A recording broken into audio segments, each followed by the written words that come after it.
Good evening, everyone. I am Patricia Hunter, one of the pastors of Seattle First Baptist Church. Welcome to the Seattle First Baptist Church Romney Lecture, presenting Ms. Kaitlin Curtice. We are so glad that you are here tonight. And if this is your first time to an event hosted by Seattle First Baptist Church, we are really glad that you found your way to us. And we hope that you'll visit our webpage at seattlefirstbaptist.org and find other exciting ways to participate in our community. I'm sure most of us are very familiar with Zoom now that we are 15 months into this pandemic. But we ask that you stay on mute until the question and answer time after Ms. Curtice speaks. Your mute button is frequently the microphone icon on the lower left-hand side of your screen. You will receive more instructions about the question and answer segment a bit later. This session is being recorded and you can view it later by going to our Seattle First Baptist Church webpage. Again, thank you for coming. And now Lupe Carlos will offer a land acknowledgement.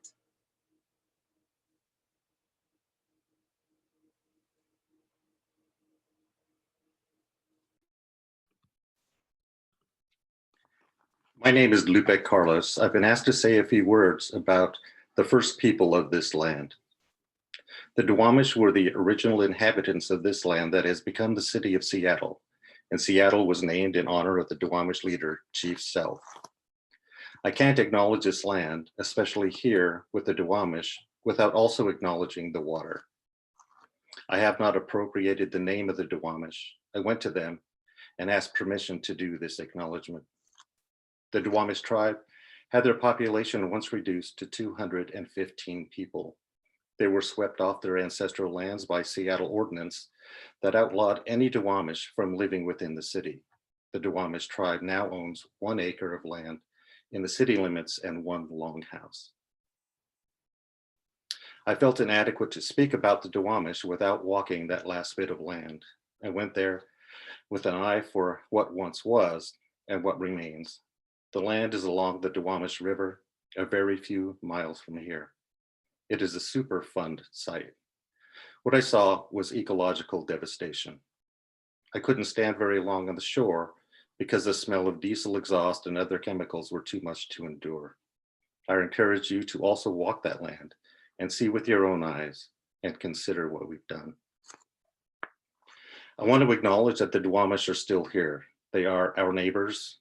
They have over 600 members now. They still love this land and celebrate their ancient relationship with all life here. They still practice their traditional ways and they still fight. They're fighting for federal recognition.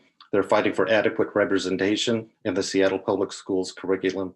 They're fighting for their identity and dignity. If these last 600 people are unable to continue living and fighting, the genocide on this land will be complete. I find I'm still unable to speak for the Duwamish, and I was fortunate to find Chief Sealth's own words where he expresses what this land means to him and his people. I'll read them now. Every part of all this soil is sacred to my people. Every hillside, every valley, every plain and grove has been hollowed by some sad or happy event in the days long vanished. The very dust you now stand on responds more willingly to their footsteps than to yours, because it is rich with the blood of our ancestors, and our bare feet are conscious of the sympathetic touch. Even the little children who lived here and rejoiced here for a brief season love these somber solitudes, and at eventide they greet shadowy, returning spirits. And when the last red man shall have perished, and the memory of my tribe shall have become a myth among the white men, these shores will swarm with the invisible dead of my tribe. And when our children's children think themselves alone in the field, the store, the shop, upon the highway, or in the silence of the pathless woods, they will not be alone. At night, when the streets of your cities and villages are silent and you think them deserted, they will throng with the returning hosts that once filled and still love this beautiful land. The white man will never be alone. Let him be just and deal kindly with my people, for the dead are not powerless. Dead, did I say? There is no death, only a change of worlds.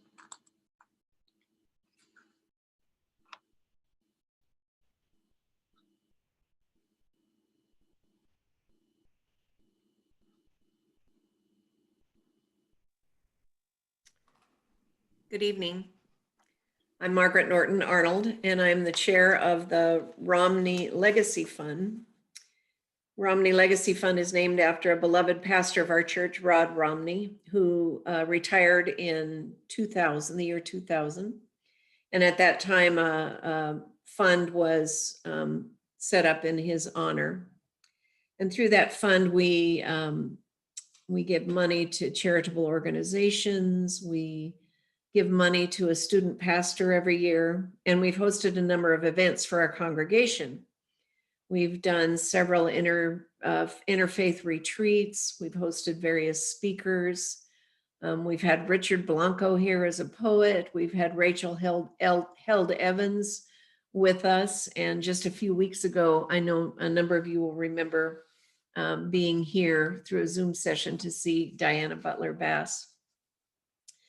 And tonight I want to give a big shout out first to our Reverend Anita Peebles.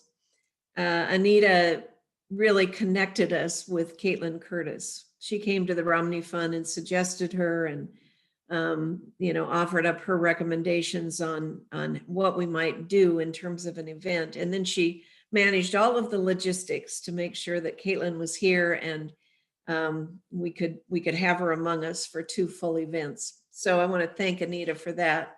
And I'm delighted that Kaitlin Curtice is with us this evening. I'll just give you a few points from her background, and I know she'll do a great job of introducing herself as well and telling you a lot about what she thinks and feels about a various number of items. Kaitlin is a poet, author, and a public speaker. She is an enrolled citizen of the Potawatomi Nation, and she is someone who has grown up in the Christian faith as well. So Kaitlin writes about the intersection of Indigenous spirituality, faith in everyday life, and decolonization within the church. Her most recent book, she's written several books, but her most recent one is called Native: Identity, Belonging, and Rediscovering God. And it's about identity, soul searching, and being on the never-ending journey of finding ourselves and finding God. Kaitlin offers a unique perspective on these topics. And in this book, she shows how reconnecting with her identity both informs and challenges her faith. There are other books that Kaitlin has written, and I've enjoyed the last few weeks getting to know her through her blog. It's very interesting on her website. So I would encourage all of you to do that as well. Kaitlin is with us for 2 events, tonight's lecture and Q&A session. And then tomorrow she'll be with us as well for Sunday morning worship. She will be our guest preacher for the day. So Kaitlin, welcome. It's wonderful to have you here, and we very much look forward to what you have to offer this evening. Thank you. Thank you so much. Thank you, everyone. It's so good to be here with you. As we get started, I just want to thank you for the land acknowledgement. Thank you so much for offering that to us. Thank you for the introduction. As Margaret said, I'm Kaitlin Curtice. I am an essayist and a poet and a public speaker. I'm an author, and I also want to share that I am the founder of the Aki Institute for Peace and Justice, which I'm starting later this year. And it's sort of an interdisciplinary institute that's going to be focused on 3 pillars of rest, resistance, and responsibility. And so you can be looking for that if you follow me online. I'll be sharing about that once I launch it. And so I'm really excited about that. I am a citizen of the Potawatomi Nation, and I am currently living on land that we know as Vermont, which has been tended to and cared for by the Abenaki and the Wabanaki peoples for generations. So I'm so grateful to be here with all of you. So I like to begin my talks with reading a poem. I think it just kind of centers us in the space. And this poem is from a new book that I'm in. It's called A Rhythm of Prayer, and it's a book of sort of modern day prayers and poems. And it was edited by my friend Sarah Bessie, and is a really beautiful book. Even if you're someone who struggles with prayer like I do, it's a book that just kind of calls out different aspects of prayer. It's really opened my heart up in a lot of ways. So this is a poem that I wrote for this book, and it's called The Lantern and the Wildflower. If only I could give you the gift of adventure. If only I could box her up for you, that big red bow on top, glimmering. But this cannot be. Adventure is not given or earned. She is a breath that is prayed, a force that is found in the soul of everyone and everything. But maybe, just maybe, if I cannot box her up for you, I can at least point you in her direction. Maybe at least I can tell you where I saw her last, what I prayed when I was alone, waiting in a forest under the pine trees, waiting for her to appear. Maybe that will be your beginning. You see, I didn't learn for a long time. For years, as soon as I began searching, I hid behind fear, all the while adventure waiting for me with a lantern and wildflower. At all that time, I only wanted pictures of her without knowing her presence, her warmth, her smell. But when I met her, I found myself. When I prayed, I found God. If only I could teach you not to be afraid. If only I could tell you that it's okay if you don't have words left to pray. If only I could point you towards that lantern and that wildflower.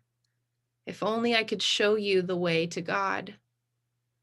But God cannot be given or earned. No, God is found. So in that soul of yours, there is the greatest opportunity. You, the world, breath and prayer embodied, everything sacred. These things would never fit into a box with a big red bow on top, glimmering. So I know it was shared in the beginning slides tonight, but if you have a journal, if you like to journal, we're going to have some time where I'm going to give us a few moments to journal. I love journaling. I love writing along, taking notes when people are speaking. If that's the kind of thing you do, I would love for you to have a journal, pen and paper nearby. If you are not like that, that's totally fine too. And you can just sit and think. So whatever works for you, I want you to do that. But I want to let us know ahead of time. So if you need to go grab a journal, please go do that.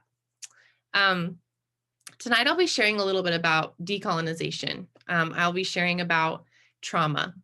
I'll be sharing about the importance of our stories. And most importantly, I'm going to be sharing with you 3 lessons that are sort of gleaned from my book, Native. So if any of you have read Native, you know that I sort of frame this term decolonization within the book. And I'm framing it within my own story, sort of as a way of engaging with colonial systems like patriarchy or settler colonialism or white supremacy, all of these systems that we know. And through decolonization, sort of asking how we can dismantle their power in our lives, in our communities. And so I'll be sharing a little bit about that, how what that means to me and how I picture that happening. So there's definitely a very academic term of decolonization. And then there is kind of the way that I'm framing it for the purpose of my story and my book and the way that we define this and understand it. And I will say that, you know, different people need to use different terms for whatever part of the journey they're on. You know, so for example, a few years ago, I would not have used the term decolonization as sort of the tool that fit what I was working through, but I was using the term deconstruction. So I just want you to think about, have that in your mind, sort of what term defines where you're at right now, or what idea or what picture. And it's okay that we're all in different stages working through this. So while writing my first book, Glory Happening, I was really just starting to deconstruct. I was just starting to sort of ask questions and, you know, pull apart that web of my childhood experience, especially with religion. I was just starting to ask if God is really this, white man with a gavel, or if Jesus is really a white savior. I started wondering about the language that I used around ideas of spirituality and religion. I started referring to God as mystery. And that really helped me to begin to widen my view beyond the Southern Baptist upbringing that I grew up with. So I didn't grow up knowing a lot about Potawatomi culture, even though I've always been Potawatomi. It wasn't something we talked about a lot. I didn't grow up knowing that our people are from the Great Lakes region of the United States. I didn't know that we call this land Turtle Island, or the stories behind it. I didn't know that I have this physical home to return to, and also this spiritual home to return to. So returning home, whether it's a physical place or a spiritual place, it's holy work, it's hard work, it's a sacred journey. And I have found over the years that, studying creation stories is really beautiful. Studying myths, or these ideas of how cultures and peoples came to be, is such a beautiful journey to go on. And I've been doing that with my children over the last few years. And I found that as I study these different creation stories, the Hebrew creation stories, or the 7 grandfather teachings, which is a part of our story, and I'm studying those alongside the Gospels of Jesus, I'm finding that we have to learn what it means to live in an integrated way that honors the cultures and the people around us, so that together we can work in solidarity and sort of learn to walk one another home. This means that we pay attention to the horrors of cultural appropriation as we engage in this work. We don't steal from one another and further these cycles of colonization, but we decolonize along the way with each other and for each other. And so I mentioned these 7 grandfather teachings, and I want to share a little bit about that with you. There's sort of these really important tenets of our culture, of our tribe, of the Potawatomi tribe. And they're just these things that we return back to, and sort of what it means to live a good life, and so we have these 7 grandfather teachings. We have humility and honesty and wisdom and bravery, truth, love, and respect. So in other words, through these teachings, we're sort of working out the meaning of our own humanity, of what it means to be human. And we're taught to carry these gifts, right? We're taught to carry them in the right way. We're taught to honor them, to carry them with the right heart. And in doing that, we're honoring the earth, and we're honoring the creatures of the earth, and we're honoring one another. And the deeper I lean into these teachings, the more I find this interconnectedness among all religions and faiths and cultures, that our work as humans is to call each other home. We're supposed to call to one another's spirits and say, this is for you. This is what it means to be human, to love and be loved. Let's learn from one another as we go. And so in living a holistic life, I am engaging in a holistic faith. So I can't compartmentalize or separate out the various parts of who I am or what I believe. And so my journey must include all of me, all of my story. And that also means that our journeys must include all of us, that we're in this together. And so if we were all to engage in this way of belief and embodying our faith for ourselves and those around us, we would see God in our midst.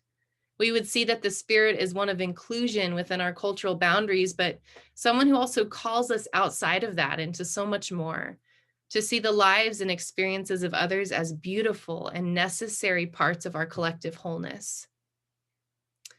So after understanding what deconstruction was for my faith, as I was writing my first book and sort of asking these questions, picking apart my childhood, my adolescence, the term decolonization came up. And for me, decolonization was kind of the next step. It was a helpful next step for me. And not just to untangle these truths of what I grew up with, but to begin asking myself and my family and my community, if these things are true, how do we dismantle these oppressive or colonial systems? These systems that don't just affect us, but they affect other people, and they affect this earth, and they affect everyone that we would call our kin. And so decolonization takes us further into that journey. And so I want to pause here for a moment for our first few minutes of journaling. And I just want to ask, where do you fall right now? Where do you find yourself in your faith or your spirituality journey? Do you relate to the term deconstruction, or maybe reconstruction, or decolonization? Or maybe there's another term that fits, or maybe it's a picture or an idea. I think that we have to be honest about where we are, and that's okay to just be honest about all of the parts of our journey.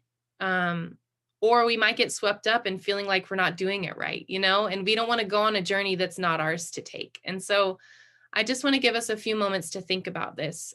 Think about where you're at. What might describe the journey you're on in this stage of your life? What are you thinking about, and how are you processing that? So I'll give us just a few moments to journal about that.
Give us about one more minute.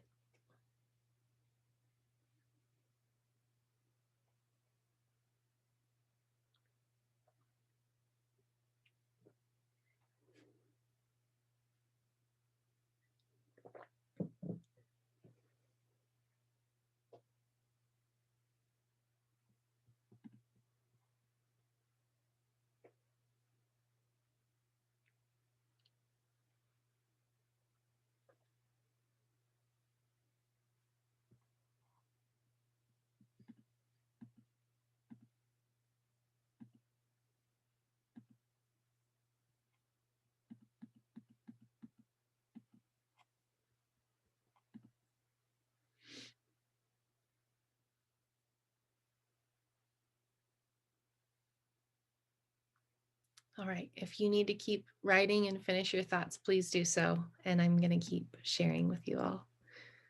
So while we're here together, I just want to remind us that decolonization is lifelong work. It is cyclical work, right? It's this seasonal, moving, ebbing and flowing, participatory work that we do. It's not a straight timeline. We're often taught to examine things and live in a way that is like a point A to point B, right? That's not what this is. This is a lifelong journey for us. And the point is that we won't just suddenly be done decolonizing one day. The point is the journey. And we have to recognize that maybe not even in our lifetime will we see some of these things happen, that it's also work that we pass on to future generations, which I'll be sharing about in the church service, that this work is meant to be passed on to the future generations. And so that's what decolonization is. It's a journey. It's a lifelong journey. And I want us to just remember that as we move forward.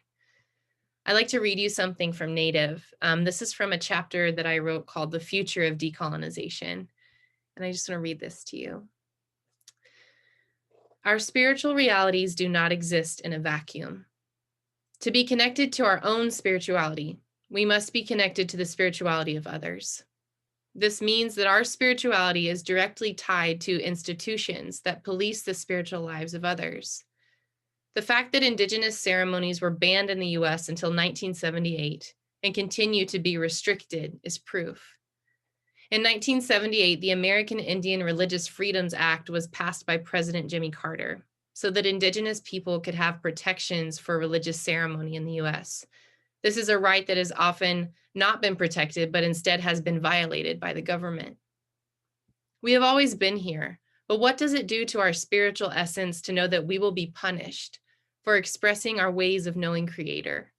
And how does that actually affect our connectedness as a whole? Colonization and white supremacy steal so much from Indigenous peoples and from Black peoples who were stolen from their homelands and enslaved in the US. And we cannot deny that this history is a spiritual one. So today, my spiritual liberation is tied up with the spiritual liberations of all my relatives who face oppression, whose bodies are policed, who are told that they are less than. Are we not working to be liberated together? And are our spirits not bound together to fight institutional injustices that have existed in America since its beginning? Everyone who joins in this space with us is joining the work of fighting systems of dehumanization and is joining the lifelong work of decolonizing. We are bearing good fruit in hopes of creating newness in the world. So as I just shared, what I write in Native is that our spiritual realities do not exist in a vacuum. So when there is oppression happening around us, even if it is not to us, we are still affected by it. And therefore, we have a part to play in dismantling and in healing. So if we truly belong to one another, if we are kin, that means that our spirits are connected. And that's part of being human, is honoring that connection. So on this decolonization journey, I've learned a few things, and I would like to just share 3 lessons that I've been learning along the way, which are lessons that I've sort of written about or alluded to in Native. So these are the 3 lessons, and then we'll go into each of them. So the first lesson is all humans need to honor our connection to the earth. All humans need to honor our connection to the earth. Number 2 is whiteness is a system, not a finger point. Whiteness is a system, not a finger point. And number 3, decolonization is always an invitation. Decolonization is always an invitation. And I want to begin by pointing to number 3 for a moment, that decolonization is always an invitation. And I just want to start with this in mind because we're not, here to shame one another into changing the way we understand the world or the systems of oppression around us. We change by changing together. We change with one another and for one another because of one another. And so decolonization is an invitation for us. No matter who we are or where we come from, we are people who journey. We long for community. We long for oneness with the sacred. We long to be seen and known and to see and know the world around us. So part of the human journey is knowing what it means to grieve or to celebrate or to get lost and be found again and again. If it weren't so, we wouldn't be human. And to be human is to know this journey of transformation, to know what it means to change and become, and often to step back into who we were before and to change all over again. So in my life, journeying has meant telling the truth and coming to terms with the trauma in my own story, and then leaning into the trauma and pain of others with honest listening, so that together we learn how to be people who walk alongside one another in order to heal. So we have to be honest about our own stories. We have to be honest about our own trauma and about the collective stories and the wounds that we are dealing with here. And right now, I just keep thinking, we live in such a raw time. We are all so raw. There is this collective grieving. There's this collective trauma that we are dealing with right now in the world that we are living in. And then on top of that is our, personal trauma, our personal grieving, whatever is happening. And so there is so much rawness, but that also means there's so much opportunity to hold this space with one another. And I just keep coming back to that again and again, that in this raw space, we have that opportunity to hold space with each other. William Wordsworth, one of my favorite quotes, he once said, "To begin, begin." And in the introduction of Native, I share this little mantra, I guess. We start at the beginning. We ask questions along the way. We arrive at ourselves. Mystery is always there. And then we start all over again. So let's stop for a moment for a little more reflection. I want you to think about this. Think about a few lessons that you've been learning lately. Maybe it's something from 2020. Maybe it's something from 5 years ago. Maybe it's a brand new lesson. It can be really personal, specific to you. It can be something you're learning about relationships or community. There are no wrong lessons to be learning, but just take a few moments and, just write down 2 or 3 lessons that you're learning right now and just process a little bit about those.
take about 1 more minute, so just keep jotting down those lessons.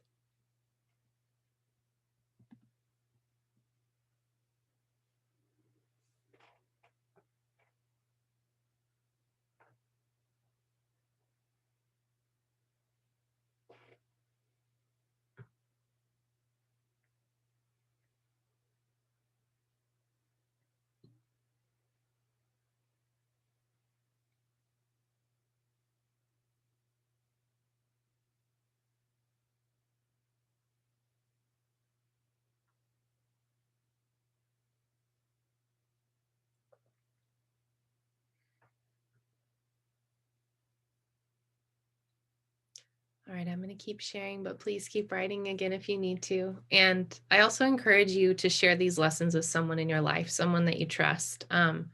Share with them the lessons that you've been learning and let them sort of encourage you along the way. I think that's a really important part of all this, is to be honest about the journey that we're on and where we're at, is also to have someone to share in that with, and to hear them say that we can do it and that we are doing it and that we are doing the work. And I think that that's a really beautiful thing. So please, if you have someone in your life that comes to mind, share your lessons with them. So I shared that little mantra from the book. And then that last line is, and then we start all over again. And I just want to reiterate that these lessons that we learn and the things that we unlearn, and then we learn them again, are all part of the human journey. And so just continue to keep that cyclical idea in your mind as we move forward, that we don't learn on a linear timeline, but we're learning in these cycles and in these seasons. So let's get to our first lesson. This first lesson that I'm learning as a decolonizing Christian. All humans need to honor our connection to the earth. All humans need to honor our connection to the earth. In 2018, 13-year-old Autumn Peltier from Manitoulin Island in Canada was sharing her wisdom and her experiences with world leaders at the UN General Assembly. And so she was reminding them of their responsibility to protect the water, to treat the water in the way that reflects sacred creation, as Anishinaabe people believe. So Autumn represents these future generations of our children and our grandchildren who are inheriting a world that is so tired but so resilient and has been abused for centuries. Indigenous peoples who practice kinship with creation can help sort of reorient us to the importance of caring for the earth's water, which is our lifeblood. But in Western thought, fear and a mentality of scarcity often distort our reality. It makes everything an enemy, instead of reminding us that all the creatures of the earth, all parts of creation, they have roles and abilities that can be manifested to hurt or heal. How do we view a flood when it destroys everything? How do we view a drought? What is our place in that? Human beings have been destroying the earth's natural ability to make her decisions for centuries. And she is beginning to let us know that our actions have harmful consequences. So we're seeing climate change, right? That's manifesting in ravaging earthquakes and tsunamis. We have harsh winters that claim our homeless populations because our systems are not supporting them. Insects are disappearing and crops are drying up. People are going hungry in droughts. And we continue to poison our water for future generations with oil pipelines. We care more about our capitalistic profit than about protecting the creatures of the earth. So how do we expect Sigamakwe or Mother Earth to respond when we treat her this way? How do we ask Creator to forgive us when there is nothing left of the earth to care for? We don't often talk about kinship as a way of living, but it truly is the way of solidarity. If we belong to each other, then we belong to the earth. And none of that can be separated out. It's all connected. So if we are doing this decolonizing work, we have to recognize the ways that we harm the earth through the systems that we have created, these systems of colonization or capitalism. And so we work to sort of dismantle those in small and large ways wherever we can. Maybe it's in our personal life, maybe it's with our finances, maybe it's in our communities, in our churches. Can we support Indigenous people who are peacefully protesting pipelines? Can we put pressure on politicians to make decisions that will honor the earth instead of destroying her? So the lesson here is that all humans need to honor our connection to the earth. It's not just Indigenous people. right? It's not just animals, but it's all human beings. Can we learn what it means to be humble? Can we travel and journey this earth with love and kindness and kinship at the forefront of our experience? I believe that we can, and I believe that we can start small. So here are some ideas. You can start wherever you need to start. Maybe you need to start speaking to your houseplants as you dust their leaves. Talk kindly to them. Remind them that they are beautiful as you water them. Grow flowers in the spring and honor the seeds as beings. They are beings. When you go fishing, ask permission to be there and thank the fish that you catch. Watch the way your posture toward the earth changes as you begin to do some of these practices. There's a beautiful book called Braiding Sweetgrass by Robin Wall Kimmerer. She's also Potawatomi, and she just writes this incredible book as a scientist and as a Potawatomi woman, talking about how transformational it can be to begin to honor the earth and the creatures of the earth in this way. Honor Indigenous people's rights and ways of caring for the land. Look up whose land you're on, right? Learn about how colonization has hurt the land. Learn about history of colonization. Literally, if you need to place your hand on the dirt and just speak to the earth. Tell the earth you're sorry for the ways we have treated her. Ask her how she's doing, you know? I recommended the other day around Earth Day to some people to write a letter to Mother Earth, like write her a note. Tell her what you think of her, you know, tell her that you want to fix your relationship, just like you would do with a friend or any being, you know, write a note to her and let her know what you feel and what you're trying to do to repair the relationship. I think that's a beautiful place to start. And that's that lesson that appears to us and invites us into this, you know, decolonizing work, into these transformational moments that stretch our faith and they stretch our ideas of what it means to be human. Lesson number 2. Whiteness is a system, not a finger point. So why am I talking about whiteness? Because our systems define us, and we need to be able to talk about uncomfortable things in order to dismantle harmful institutions that don't allow humans, all humans, to be fully loved and seen as fully sacred. So we know that America was founded on and continues to remain because these systems of whiteness and white supremacy created this. I have a chapter in my book called The Problem of Whiteness, and people have refused to buy the book or read the book because of how I named this chapter. And so I'm not here to tell anyone that being white is wrong. I am a white coded Potawatomi woman. I am from a mixed culture, mixed ethnicity family. And so I'm not here to point a finger at anyone's skin. I'm here to point the way to solidarity by recognizing that these systems of whiteness aim to destroy some and uphold the power of others. And this is not what it means to be kin, right? This is not what it means to belong to one another. And so we have to examine these things. So the lesson here is to recognize that we're calling out a system that we belong to or might participate in, and we're pointing to the systems that we want to change or dismantle. And so when we often get wrapped up in these personal narratives, you know, I'm not like that, that's not who I am, we lose this opportunity to create change. So we recognize where and how and why we belong to one another. And we celebrate our differences by holding up injustice and speaking the truth into all spaces that we inhabit. So what I often learned in my church growing up was I learned how to be a devout evangelical, right? I was being taught that for my identity to matter, I have to assimilate.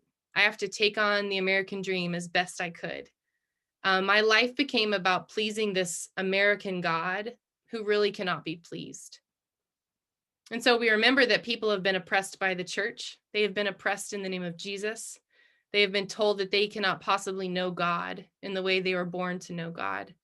And that has given us these splits and these fractures in the world.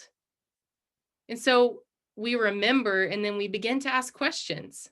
Many of us ask whether God is this God who is white, this God who is this patriarchal man, you know, how can this be God? How can the church reconcile this years later, generations later, when it feels sometimes like the church is imploding? How can the white American church, with a history of complicity and abuse toward Indigenous people, ask any questions about the nature of God if we can't ask ourselves to take an honest look at our own institutions? There's an author named Vine Deloria Jr., and he has a book called God is Red. And this is what he writes in this book. Instead of working toward the kingdom of God on earth, history becomes the story of a particular race fulfilling its manifest destiny. So whiteness is a culture that requires the erasure of all others, considering them less than. It is believing in that well-known metaphor of the melting pot that we love to hold on to in America, but it erases the value of the lives of the other within the narrative. And in that process, it presents this idea of assimilation as a virtue.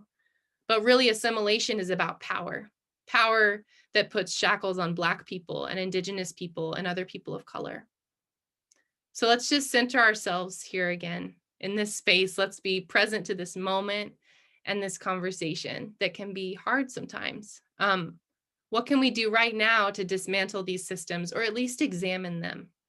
You're here, and that's a beginning. That's a start. We're here in this together. We're having these conversations, and that's part of the process. So let's lean into these first two lessons for a few minutes. That first lesson, right, that all humans are made to connect with the earth. And then that second lesson, that we need to understand whiteness as a system that we can work to dismantle. So what feelings or thoughts are coming up for you? How are you connecting these things? Are there connections between them for you? Do you feel connections between standing against oppressive systems and renewing a relationship to the earth? So I just want to sit with this for a few minutes. I'll give us a little bit longer on this just to let you process and think and write whatever is coming up, and just be honest about that and let yourself sort of sit in this moment.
Give us about one more minute.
All right, please keep journaling again as much as you need to. I'm going to move on to lesson number 3, which is decolonization is always an invitation. Decolonization is always an invitation. And so I hope by now in this session that you felt this reality, that this work of solidarity, this work of, dismantling these systems of oppression toward others and toward the earth, it is all an invitation. It is a gift. It is a warm welcome into a more embodied way of belonging. And I really wanted to frame that in my book, Native, because I wanted to just help people ask questions. I wanted to help people ask questions about how they grew up, or the ideas of America they grew up with, or the ideas of Christianity they grew up with. Because when I was young, I think I had questions deep down inside me, but I wasn't allowed to really ask them. And so as an adult, I've been able to ask them. But, I want my children to ask questions. I want us at any age that we are to be able to ask those hard questions of ourselves and of the world around us. For me, this work of decolonization is always fueled by my own questions, because they just don't seem to stop. They just keep going. And I imagine it's kind of a fire that is fueled by oxygen, right? Decolonization, to me, another way to imagine it in my mind is that it is sort of this outstretched hand that is saying, what if there is another way? What if there is another way? And I think that's just a beautiful picture to hold on to. What if there is another way? So one big question for me is often this one. What does it mean to be Indigenous and to have ties to the person of Jesus without being tied to the destructive colonizing institution of the church?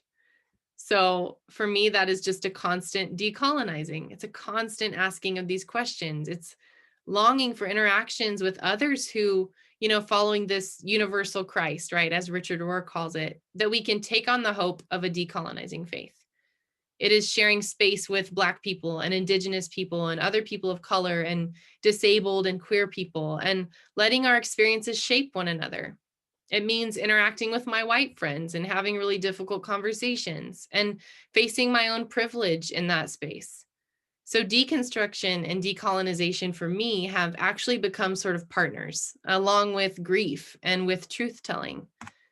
So may we learn from this community that we are called to this bigger work ahead of us, so that together we know what it means to return to mystery, to return to Sigamakwe, to Mother Earth, who has always wanted all of us. And may we do this work together so that each day that we move on, we're building the future that we all need, that is made for everyone. So I have written for this publication called Wanting. It's through the Center for Action and Contemplation that Richard Rohr is sort of in charge of or hangs out with. And I wanted to read you a piece that I wrote for this brand new one. It's the brand new publication is called Trauma.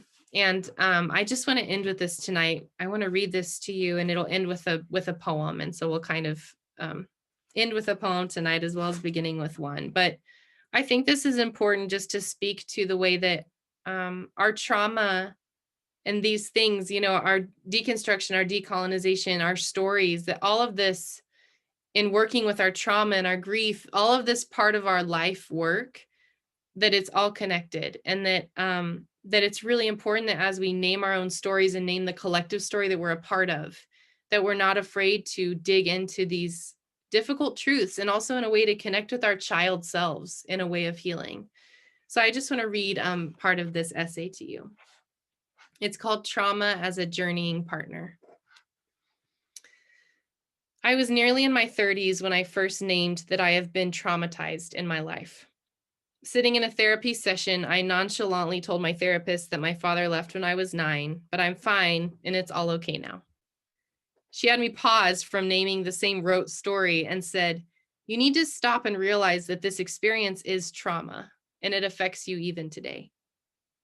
Forgiving my father for leaving when I was 9 doesn't mean I'm not still a traumatized person who struggles with the same issues that I struggled with when I was young.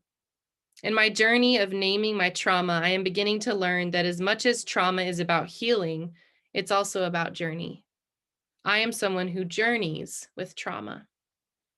And the next step after naming my trauma, the trauma of assimilation, the trauma of being an Indigenous woman who grew up in the Baptist church, the trauma of a broken family, the trauma of struggling with anxiety and more, was to learn how to live with the reality of those traumas, because once we name something out loud, it becomes true in a way it wasn't before. So my journey with trauma includes learning to love myself in a more embodied way, continuing therapy, and stepping out of toxic church spaces and institutions into a fuller journey with a Christian faith that accepts me as I am. So learning to love myself, my child self, my adult self, my scared self, the courageous self that I keep tucked away a lot of the time, has been the hardest part of my journey with trauma. When we learn to stop blaming our child selves for their trauma and fear and behaviors, we learn to understand who we are as adults, and we get the chance to become embodied again.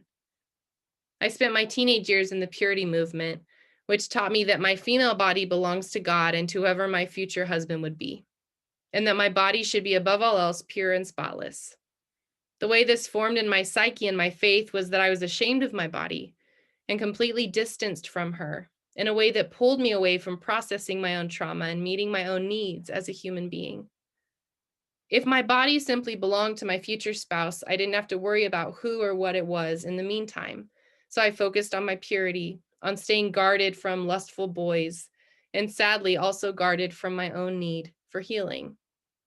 Today, embodiment means I keep a photo of myself from when I was about 7 years old on my computer laptop. In the photo, little Kaitlin is reaching out to show a handful of shells to the camera. Her smile is tight and subtle, but it is there. She is kind and a bit fragile and ready for connection with other people and with the earth. She is who I remember, the one I remind that it's okay to be who she is, and whom I envision when I'm scared and struggling today with all that trauma brings to my table. Humans are storytellers. As an essayist and poet, I experience stories in prose and rhythm. A few months ago, I asked my oldest child what they will remember about our family when they're older, and they said they'll remember how much we love music, which is always playing somewhere in our home.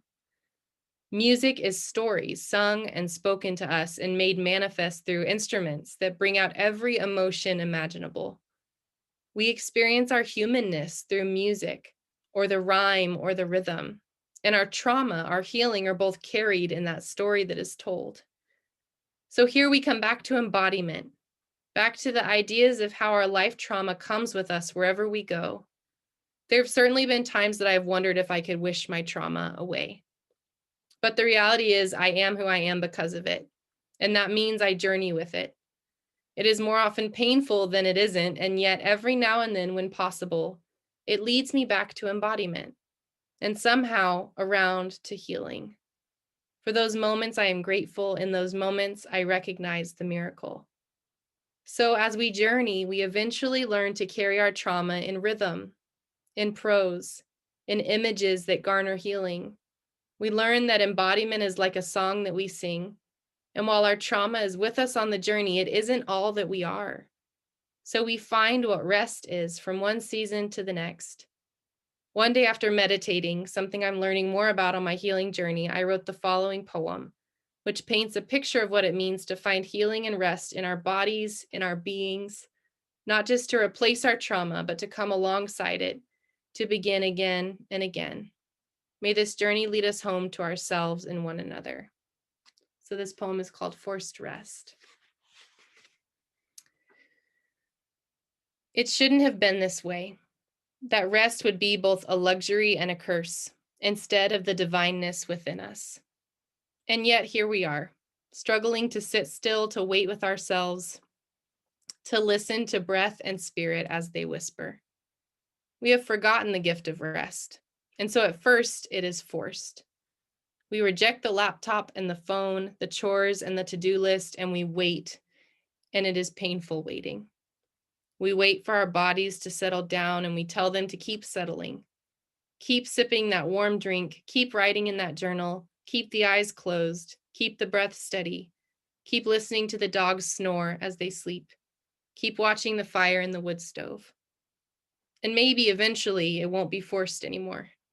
Eventually we will settle into ourselves differently, with a smile and a robust gratitude that capitalism cannot take away.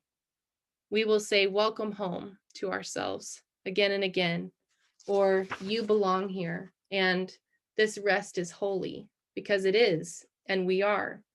And it only took our whole lives till now to understand, to let the gift be the gift, to let the rest be the rest, to let our bodies and our souls find one another and become best friends again, or quite possibly for the first time ever.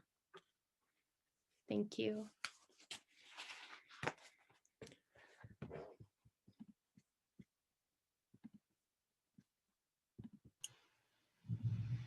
Well, Kaitlin, thank you so much for sharing these thoughts and for encouraging us to keep silence or take a moment for reflection. That's so important.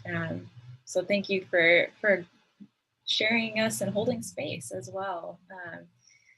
Wow, so many things are just really landing in my heart, and I'm sure from seeing some of the other emotions on people's faces landing in your hearts as well. So we honor what you've shared with us. We do have time for a question and answer session. And Kaitlin has requested that if you have a question, would you please type it in the chat?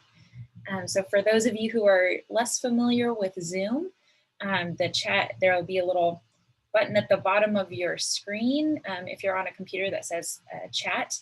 And so if you'd please type your question in there, then is it all right, Kaitlin, if I read them out loud? Yeah, that's perfect. Great. Helps me to see them. That's great. Yeah. Thank you, everyone. Thank you.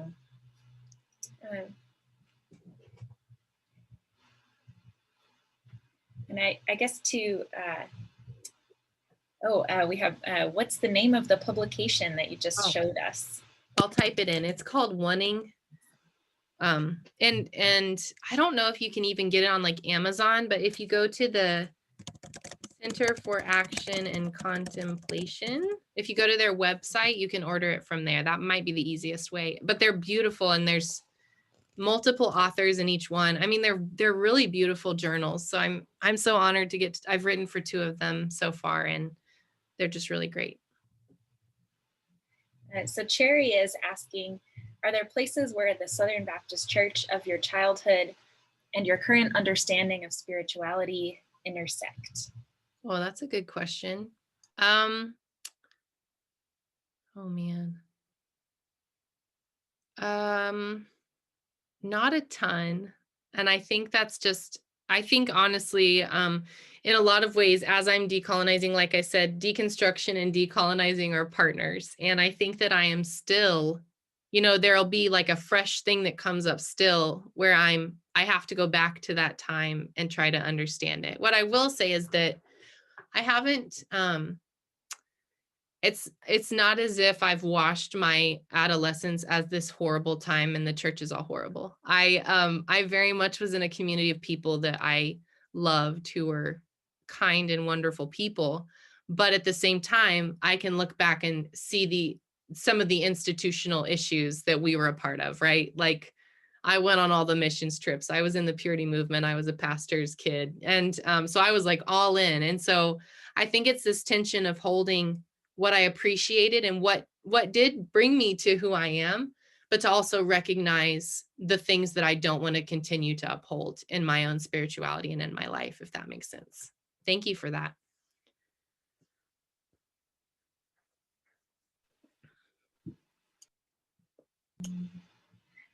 And Linda and Mike are wondering if you know Robin Wall Kimmerer personally, or how is she kin to you? Yeah, Robin and I have emailed back and forth and have wished to meet in person.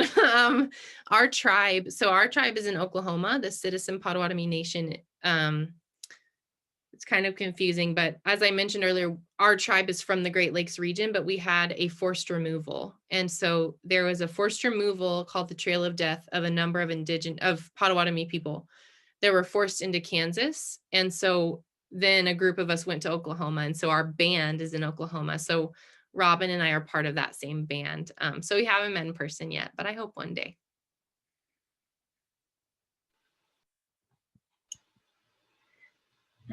Beck is wondering if you could tell us a little bit more about the institute that you're founding and the 3 pillars that you mentioned. Yeah, so my partner is a political scientist, and so he is in the academic world, and I am in sort of the non-academic, but also semi-academic world of spirituality. And what we have found is that on either side of that, you have activists and people who are working so hard to change these systems or to do this amazing work, and they're exhausted. And so it first started out as, let's just like buy a farmhouse somewhere and people can just come and rest, like let's just open a place with therapy dogs and people can just come stay there, And then we were like, okay, that might not be realistic for our life right now. So we decided that we will start with kind of housing a space online. And so it'll start with a website and a newsletter. But basically, we want to just have conversations with people across disciplines about what does rest mean, kind of, even decolonizing that idea of rest. What does resistance mean in this time of our lives? And what is our responsibility to one another and to this earth? And so Aki is our Potawatomi word for like dirt or earth. And so the Aki Institute is kind of a way of naming that we are connected to this earth. And so we're connected to one another. And so we just want to have that in a space online where we can foster those conversations and book lists and anything that people might need to move forward in this work. That sounds wonderful, and we will look forward to hearing more from you about that as you get that off the ground. That's wonderful. Marcia was asking, how has your family responded to a spiritual journey away from evangelicalism? Yeah, my family's kind of diverse in our spiritual beliefs, so it's been fine. Like we're kind of all on our own deconstruction in different ways. And so, some are still closer connected to church and some are a little further away. So we're all kind of orbiting each other in those spaces. So it's great. We're all asking questions, even if they're not the exact same ones. So thank you. Harriet is saying, you spoke about the essentialness of being connected to the earth. What medicine does Earth and her animal and plant beings offer for us in decolonizing work? That's great. Hold on, sorry. It helps me to look at it. Yeah, I mean, when we think about medicine in a way as something that offers us wellness, right? That's the kind of idea. We live by a river. So we have a river running through our backyard and it's called the Unpompanusic River. And, when we first moved to Vermont, my family went down to the water to introduce ourselves to the river because we are not the people of this land. We are asking permission to be here and thanking the water for allowing us to be here. And I think that the medicine that the earth and the creatures around us give are these stories and these, this wisdom that we often don't recognize. Like when I look at these trees who have sort of sheltered and shaded generations of people, when we stop to think about that, like what history has this water experienced, that water has memory, things like this, that it's very real. And like I said, mentioning like understanding that these seeds are beings, that our plants are beings, letting them sort of be embodied themselves, I think teaches us how to be better embodied and gives us sort of that good medicine. And I think all of that, especially in Christianity, we have to rewire our brains. That's something we have to unlearn, is that we're not here to just subdue the earth, but we're here for a relationship. And I didn't learn that growing up. I certainly didn't. And I think a lot of us didn't. And so finding ways to sort of unlearn those lessons and reframe our connection to the earth, I think is really important. Thank you. This is a question that I asked. I just wrote it so I'd remember it too. Yeah. You spoke at the very beginning of our time together tonight about how people will find different language useful at different times in their journey. And so what advice would you give to communities who have folks who are at different stages in language use and still working on being community together? Right. I would hope that people have safe spaces with one another where they're at similar spaces, and then that they can also have spaces where they have a mixed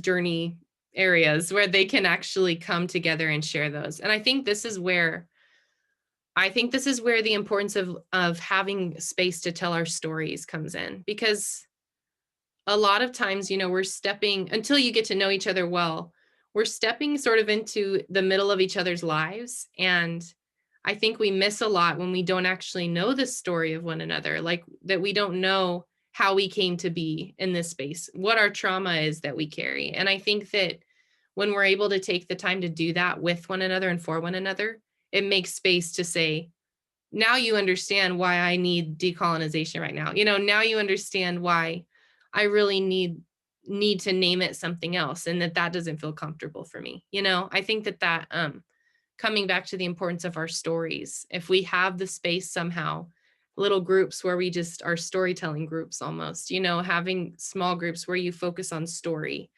I think that that's really important. Thank you so much. I know that there are so many communities facing that, as you said, in a time that is very raw for Yes. many different reasons. Right. May we ask about how you feel about Deb Haaland becoming the first Indigenous woman in the cabinet? Yeah. Yeah. I mean, the thing for Deb is I have multiple Indigenous friends who are in political seats, hold political positions. And I can't tell you, just for me, all of it is so complicated. And I think there's a brand new show out. If any of you want to watch a new show, it's called Rutherford Falls. And I've told everyone in my whole life about it. It's amazing. I'm going to just type it in. It's on Peacock TV. And so you have to get that and I know it's just another thing to sign up for, but this show is worth it. It has a series of Indigenous writers and Indigenous actors, and it's just a beautiful examination of kind of this dual story that we tell in America between settler and Indigenous. And it's through a community. It's through these two best friends, that one is an Indigenous woman and a man who descends from these settlers. And so what it reminds me of is that our ways that we experience all of this, our work that we do as Indigenous people, is so complex. Our identities, the way we view the world, just who we are as humans is complex, all of us. And when I think about Indigenous, especially Indigenous women who are in, political spaces, I imagine it's extremely exhausting for them. That there's so many roles that they have to play, in so many ways they have to sort of play this game of survival in a way.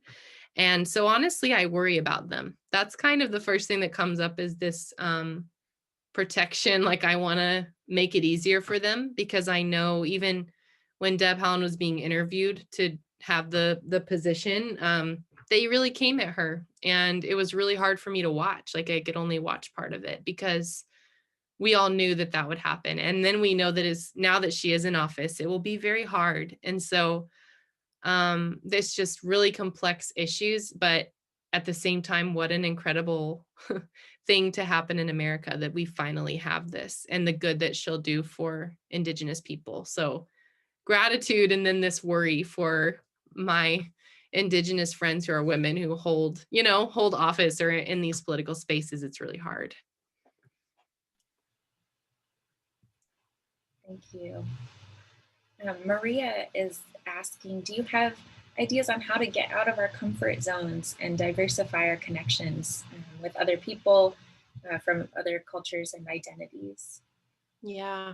I mean, I'm an author, so I would say reading books is a really great place to start. And to really read them, and to read them slowly, because I think that people sometimes there's like this rush. Okay, I need to buy all these books, and then we don't read them. They sit on the shelf, or we read them really fast because we want to make sure we tell people that we read this book, and that's not the work, like we need to read the books and really let them sink into our stories and our journeys. So if you need to like journal alongside the books that you read, like take your time with other people's stories, I would say. And then honestly, social media has been a really helpful tool for me to understand sort of my place in the world as I connect to other people, to examine language again, like just being on Twitter and following such a diverse, I mean, religiously diverse, racially diverse. Like I try to follow lots of different people to understand their stories, to understand their experiences, and to just listen, not to give my opinion on their stories or their experiences, but to just hold that space with them has been very meaningful for me. I have grown a lot in those spaces, but I also, with social media, you have to set a boundary to know this is not everything that I am, but this is a tool. This is a resource that's really helpful, and to make sure that we understand that. But yes, I think books that tell the stories of people. And I have, if you go to my website, KaitlinCurtice.com, I have a few book lists there, if that's a place that you'd like to start, that's got, books by Indigenous authors. So if you're interested in that, you can look there as well. Thank you so much. I think I first encountered you through Twitter. And oh, really? So on the positive end of social media, like yeah, it can be very negative, but yeah, yes. I really appreciate your presence on social media, and the wisdom and the grace and funny stories and all sorts of things that you share. This wasn't quite a question, but I'm going to phrase it as a question. Laura was commenting that it would be interesting to hold some kind of service and talk about decolonization in the Duwamish area. There's the Duwamish River that Lupe spoke about. And I'll also just say for those of you who are joining us, that tomorrow morning in our worship service, Lupe's photography of the Duwamish River area will also be included, along with a land acknowledgement. But Kaitlin, I'm wondering, have you encountered services that talk about, or services or ceremonies of decolonization in kind of this way that Laura's talking about? We see a lot of land acknowledgements in meetings, but Yeah. how could we do something more embodied, living in a more embodied way in that land? Yeah. I've never seen like a service or anything that is solely devoted to decolonizing in that way. And so it would be interesting, and it's going to be different everywhere. I think that, I think that healing our relationship to the land is really important. And what comes alongside that is healing relationship to the Indigenous peoples of your area, and trying to understand, like, if there's a cultural center, to go there and to learn and listen to history and understand that, so that when the time comes that you might want to hold a service or do some sort of ceremony as a way to just honor the land, that you have it in the context of those peoples as well, if that makes sense. But I think it would be really amazing to be able to hold some of those, and not in a way that it's like we've held this service and now we're reconciled to the tribe, because I'm not sure. In my mind, I get asked a lot, what is reconciliation right now? And for me, if America hasn't even acknowledged that we still exist or acknowledged the harm done to Indigenous people, I don't see any reconciliation yet. I feel like there needs to be a period of actually like acknowledging the things that have happened, and within the church acknowledging these things. And so I think just to show up and say, we see that we have wronged the earth and we want to connect in relationship back to the earth. I think that'd be really beautiful. And I'm sure it would include a lot of poetry. That's what's in my imagination. Thank you so much for sharing your thoughts on that. Sandra says that she appreciates your poem on relationship with trauma, and our storytelling group's another place to share our relationships with trauma. Yeah. So in my first book, Glory Happening, I write about this community group that we were a part of when we lived in Arkansas. We had this, from our church, this beautiful group of people. And one night we decided to have a giant sleepover at this big farmhouse. So everyone, so we all had sleeping bags and people had rooms, people slept in the living. It just sounds weird, but it was really beautiful. And we all woke up and had breakfast together. So, but the night that we all met together, we just took turns telling our stories.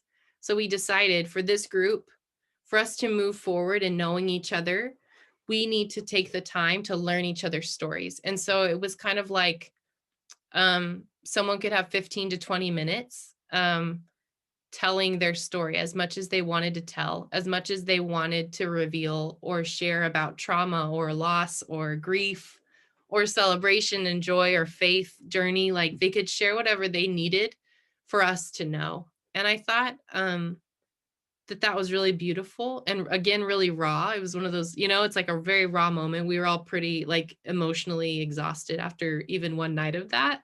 But it really, it changes the way that you interact with one another. I think that really is true. And so, yeah, just holding that space with one another. Can we gather just for the sole purpose of telling our stories to one another? I think that that's a really beautiful idea. Thank you. We definitely have so many stories to tell. Yeah. I'm wondering, how has pandemic time affected your understanding or experience of embodiment? Yeah. So when my book came out almost a year ago, so this coming Wednesday will be 1 year since my book came out, and which is amazing, and it feels like it's been like 5 years. But I went through a real like crash and burnout right after Native came out, and I think it was just the exhaustion of it's going to come out, then it's not, and then we moved across the country. There were just a lot of things, and so I was done. I had to kind of take a break for a while, and in that time, I think I had to actually ask this question for the first time. Like, what does embodiment, what does rest mean? Do I just have these sort of colonized, views of what rest is? Do I think I need to earn rest? It's just so many questions. Like, I can't just rest. I have to ask questions about rest and what that means. And I think it's the same with embodiment. I'm constantly overthinking everything. And so, yeah, this time of the pandemic has forced a lot of questions for me, and understanding stress and, anxiety and all of these things. But in that process, I think it has allowed me to pay attention to my body more and practice embodiment in a way that I haven't before.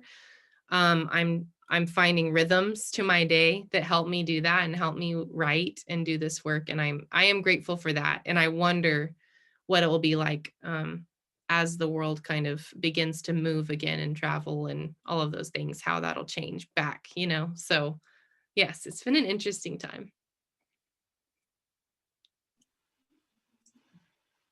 Thank you. It's like we were saying before this lecture really started. We so wish that we could gather together and maybe even share a meal and shake hands and be in the same room. But we'll just keep holding on to hope that we get to do that sometime. Yes. I think for our last question tonight, Maria says, what are the kinds of experiences you find are most shared with others with trauma and healing? She says she finds it helps to know that we're not alone in our trauma. Mm-hmm. Curiosity about that journey for you. Yeah. Really, writing Native was like it was traumatic to write the book. It was hard to write it. And I was in therapy the entire time I wrote it. And I think that really saved me and allowed me to write from the place that I was. But the book is naming a lot of my trauma. It's naming a lot of my story. And what I hoped from the book is that someone could read it who's not Indigenous and still connect to my story. Someone could read it and say, oh, like, her dad left when she was 9, or this happened to her at this time in life. Like, I see that reflected in my own story, because we all have grief. We all have, like, that's what it means to be human. And so finding other people where it's like, you've been through this hard thing, and I see that. And I just want to hold space with that with you for a moment and understand that. I think that's like the whole point of being human and holding this with each other and trying to help each other heal, is to learn how to hold our grief and our trauma, and to say, we all may have different types of trauma or different types of grief. And then, yes, there are these systems that affect how our grief and trauma play out, but can we just hold this space of humanity with one another? And I think that that's the work that I want to be a part of and that I'm really passionate about. Well, thank you so much for being with us this evening. All the way from Vermont. It is late for you. We'll let you get some rest of your own. And for those of you who are joining us this evening, Kaitlin will be our guest preacher tomorrow at, and you can view that service. It's all pre-recorded. You can view that service on Seattle First Baptist website, or on our Facebook page, Seattle First Baptist Church. And that's at 11 a.m. Pacific time tomorrow. And we're just so grateful for your presence, for your wisdom, for your vulnerability, and sharing your story, pieces of your story with us, and just encourage everyone to read Native, and seek out following Kaitlin, and especially your work with this institute coming up. And just thank you. So I have a short blessing as we go our separate ways this evening. And perhaps fittingly, it's another poem. This is Marge Piercy from Blessing the Day. We will try to be holy. We will try to repair the world given to us to hand on. Precious is this treasure of words and knowledge and deeds that moves inside us. Holy is the hand that works for peace and for justice. Holy is the mouth that speaks for goodness. Holy is the foot that walks toward mercy. So friends, go in peace this evening with gratitude in your hearts, and rest for your spirits. Thank you for being with us. Thank you, everyone.